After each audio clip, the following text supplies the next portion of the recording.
శ్రీమాత్రే నమః. సద్గురు జ్యోతిష్యాలయం వారి యొక్క ఆంగ్ల నూతన సంవత్సర శుభాకాంక్షలు.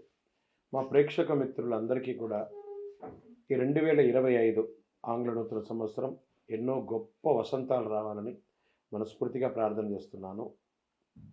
మీరు మాకు చేసే ఒక చిరు సహాయం, మా ఛానల్ని లైక్ చేయడం, సబ్స్క్రైబ్ చేయడం, మీ మిత్రులందరికీ షేర్ చేయడం, ఇది ఒకటి చేయండి. ఇంకా మీకు చాలా అద్భుతమైనటువంటి విశేషాలు చాలా మీకు వస్తాయి. మరి ఈ ఆంగ్ల నూతన సంవత్సరంకి ఉగాదికి మధ్యలో ఉన్నటువంటి 3 నెలలు ఉంటుంది చూసారా, చాలామందికి మళ్ళీ ఉగాది పంచాంగ శ్రవణంతో పాటు మళ్ళీ వస్తుంది.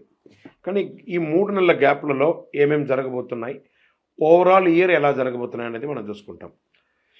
ప్రతి ఒక్కరికి ఒక ఫీలింగ్, ఈ కొత్త సంవత్సరం నాకు ఏం జరగబోతుంది, నేను ఈ సంవత్సరం నాకు వివాహం అవుతుందా, ఉద్యోగం వస్తుందా, నా వ్యాపారం బాగుంటుందా, నా రాజకీయం బాగుంటుందా, నేను ఎలా ఉంటాను అనే ఒక ఆలోచన అంతా కూడా ప్రతి ఒక్కరికి వస్తూ ఉంటుందన్నమాట. దాన్ని దృష్టిలో పెట్టుకొని ద్వాదశ రాశి ఫలితాలన్నిందరికీ కూడాను మనం చెప్పబోతున్నాం. ద్వాదశ రాశుల్లో ఉన్నటువంటి రాశి ఫలితాలన్నీ కూడా గోచార గ్రహస్థితులను దృష్టిలో పెట్టుకొని మీకు చెప్పడం జరుగుతుంది.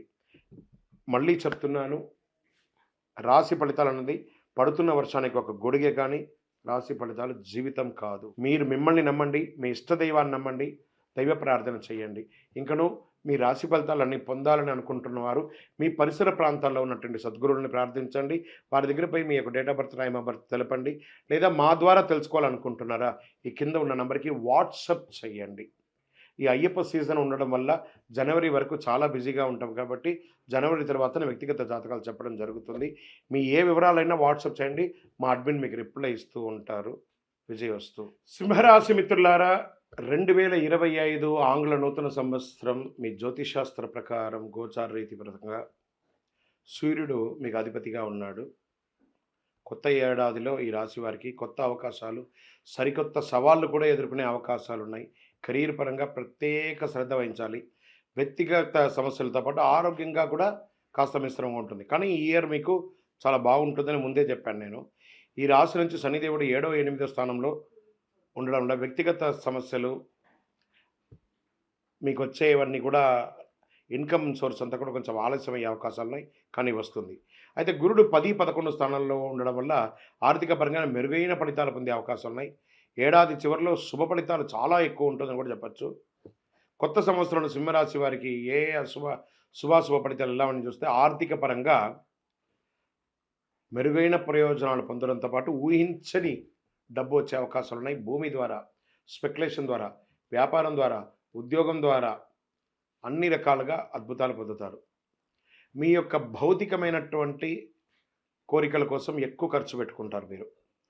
ఏడాది మధ్యలో గురు భగవానుడు 11వ స్థానం నుంచి కొత్త ఆదాయాలు పెరిగే అవకాశాలు ఉన్నాయి. శనిదేవుడు కదలిక వల్ల కొంత ధనలాభం పెరిగే అవకాశం ఉంది. ఏదైనా పెట్టుబడి పెట్టే ముందు చాలా ఆలోచించి పెట్టండి, కానీ ఆ పెట్టుబడి అంతా కూడా అద్భుతంగా ఉంటుంది. కెరీర్ పరంగా ఎలా ఉంది అంటే, ఈ కొత్త ఏడాది సంవత్సరంలో ఏడాది ప్రారంభంలో గురువు 10వ స్థానంలో ఉండడం వల్ల ఉద్యోగుల ప్రమోషన్ లభించే అవకాశాలు ఉన్నాయి. ప్రతి ఒక్కరు మిమ్మల్ని ప్రశంసించే అవకాశాలు ఉన్నాయి. అనేక రంగాల్లో ఆర్థిక ప్రయోజనం పొందుతారు. పాత పెట్టుబడుల నుంచి బయట లాభాలు వచ్చే అవకాశాలు ఉన్నాయి. శనీశ్వరుని యొక్క కదలిక వల్ల చాలా జాగ్రత్తగా ఉండాలని కూడా చెప్పడం జరుగుతుంది. దీర్ఘకాలిక లక్ష్యాలను ఎక్కువ శ్రద్ధ వహించండి. తొందరపాటు నిర్ణయాలు తీసుకోకండి. ఉద్యోగంలో అసాంఘికమైనటువంటి కార్యక్రమాలు చేయకండి, దానిలో ఉద్యోగం పోగొట్టుకునే అవకాశాలు ఉన్నాయి. వ్యాపార పరంగా కొత్త ఏడాదిలో సింహరాశి వారికి వ్యాపార పరంగా మంచి ఫలితాలు కూడా చెప్పచ్చు. ఈ రాశి నుంచి శని 7వ స్థానం ఉండడం వల్ల చిన్న చిన్న ఇబ్బందులు వస్తాయి. 8వ స్థానంలో ప్రవేశించడం కూడా వ్యాపారకు ప్రతికూల ఫలితాలు ఉన్నా గురు భగవానుడి యొక్క దీంతో అద్భుతంగా ఉంటుంది.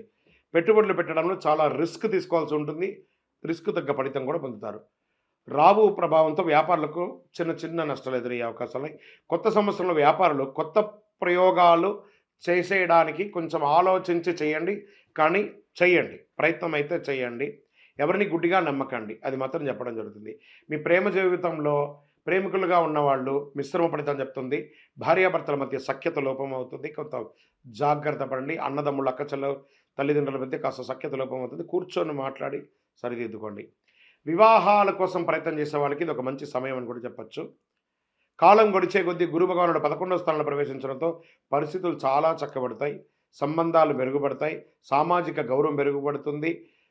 సమాజంలో పలుకుబడి ఉన్న వారి పరిచయాలు పెరుగుతాయి. మీ వ్యక్తిగత జీవితాల్లో నిర్ణయాలు చాలా తెలివిగా తీసుకుంటారు. గౌరవం పెరుగుతుంది.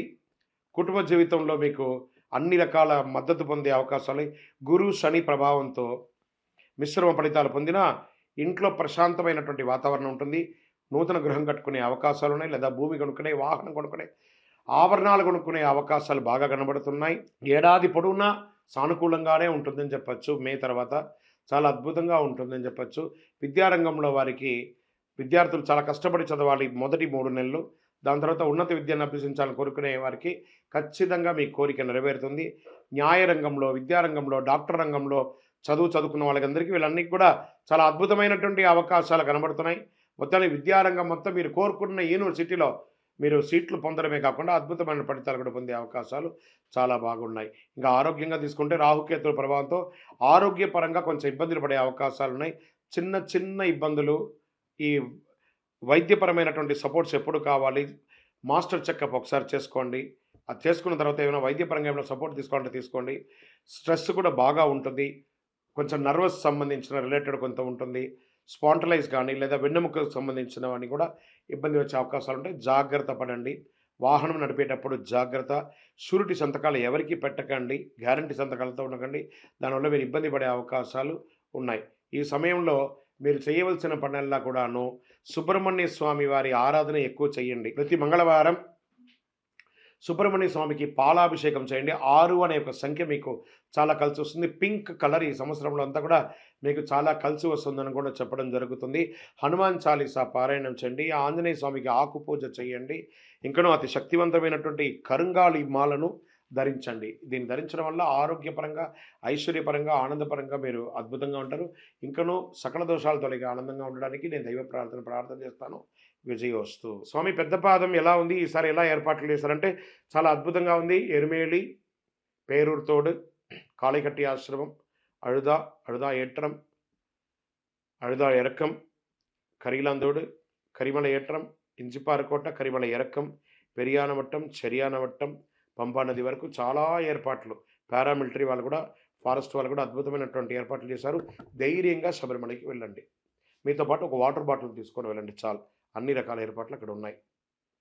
అక్కడి నుంచి మళ్ళీ గణపతి, హనుమంతుడు, శ్రీరామపాదం, పందలరాజ, అప్పాచిమేడు, శబరిపీఠం, శరణ్ కుత్తి, సన్నిధానం, కరుపస్వామి, కడతస్వామి, 18 స్వామివారి దివ్య దర్శనం, గణపతి, నాగరాజు, మలగే ప్రతమ, నవగ్రహాలు, అరుణ పాయసం, ఇంటికి రావడం క్షేమంగా.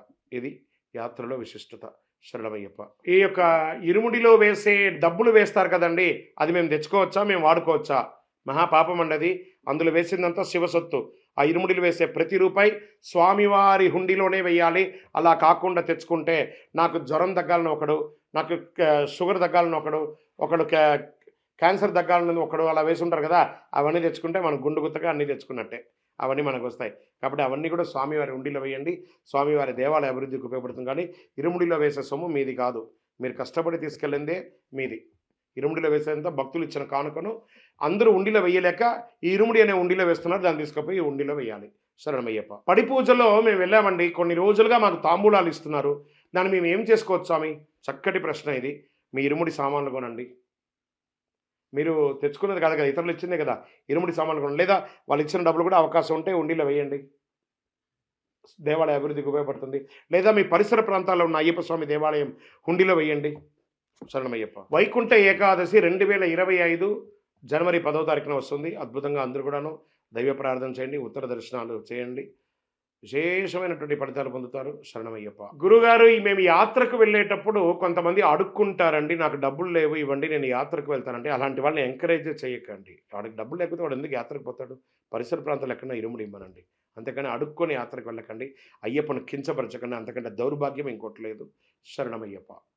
ఏమండి, మేము న్యూ ఇయర్ నాడు మేము ఎలాంటి పూజలు చేసుకోవాలంటే మీరు కావాలంటే గమనించి చూడండి. ఉగాది కంటే కూడా జనవరి 1 నాడే క్యూ విపరీతంగా కడతారు దేవాలయాలకి. కాబట్టి దైవభక్తి ఉంటుందండి. ఇది పాశ్చాత్యంది, వాళ్ళది, వీళ్ళదని కొంత వితండంగా వాదించే వాళ్ళు కాస్త నోరు మూసుకొని ఉండండి. జనవరి 1 నాడు చూడండి, ప్రతి దేవాలయం వెలిగిపోతుంది. వేళల్లో భక్తులు అక్కడ తయారవుతున్నారు. చాలా అద్భుతంగా ఉంటారు. వాళ్ళకి ఏ విధమైనటువంటి నియమ నిబంధన లేదండి. మీరు ఎలా ఉండాలనుకుంటున్నారో అలా ఉండండి. ఇలాగే ఉండండి భక్తిగా. ఎవరో కొంతమంది నాస్తికవాదులు దీన్ని వాదిస్తూనే ఉంటారు. న్యూ ఇయర్ ఆకులుంది, వతుంది అని. న్యూ ఇయర్ అంటే అది న్యూ ఇయర్ మొదటి రోజు. కాబట్టి అది చేయండి ప్రతి ఒక్కళ్ళకి. మనము నేను మాఘమాసంలో పుట్టాను, చైత్ర మాసంలో పుట్టాము అనట్లేదు. జనవరి పుట్టాను, ఫిబ్రవరి పుట్టాను, మార్చి పుట్టానని అంటున్నారు. సో, ఆంగ్ల నూతన సంవత్సరమే కదా! After 12 it's a day start. 1 midnight దాటిందంటే 1 అనే కదా అంటున్నాం. పొద్దున 5ని 1 అంటున్నామా? కాబట్టి మనం పాటిస్తున్నవన్నీ కూడా పాశ్చాత్యంగా పాటిస్తున్నాం. కానీ ఆ పాశ్చాత్యంలో కూడా ఆధ్యాత్మికతనే ఎక్కువ మనం వాడుతున్నాం కాబట్టి పంచాంగం కూడా 1 గంట తర్వాతే ఉంటుంది. ఆంగ్ల సంవత్సరంలో వచ్చినటువంటి సమయాన్ని బట్టే పంచాంగం కూడా వర్తిస్తుంది కదా! ఎప్పుడో కాలం నుంచి 1 గంట నుంచి 24 గంటలు ఉంది కాబట్టి అన్ని రకాలుగా బావుంటుంది.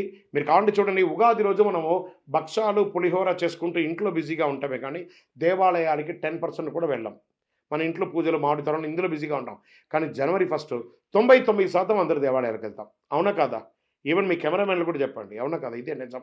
జనవరి 1 నాడు గుడికి వెళ్తాం. ఉగాది రోజు పండగ మన ఇంట్లో చేసుకుంటాం. విజయోస్తు.